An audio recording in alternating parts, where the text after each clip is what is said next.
விமர்சையாக கொண்டாடப்படுகிறது. பிரம்மன் தனது சிருஷ்டி தொழிலை தொடங்கியது பிரளயம் முடிந்து வெள்ளத்தில் மிதந்து வந்த கும்பத்தை உடைத்து சிருஷ்டி மீண்டும் துவங்க சிவபெருமான் அருளிய தினம் என்றும் கூறப்படுகிறது.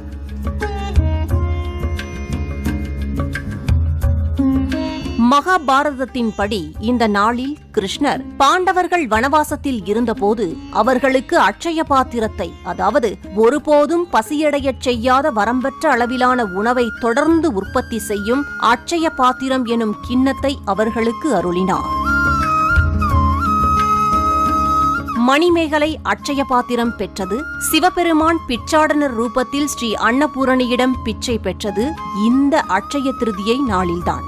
குறிப்பாக அன்னபூரணி அவதரித்த நாளாகவும் அட்சய திருதியை நாள் போற்றப்படுகிறது. பகீரதன் தவம் செய்து கங்கையை பூமிக்கு கொண்டு வந்த நாளும், மகாலட்சுமி தவம் செய்து திருமாலின் திருமார்பில் நிரந்தர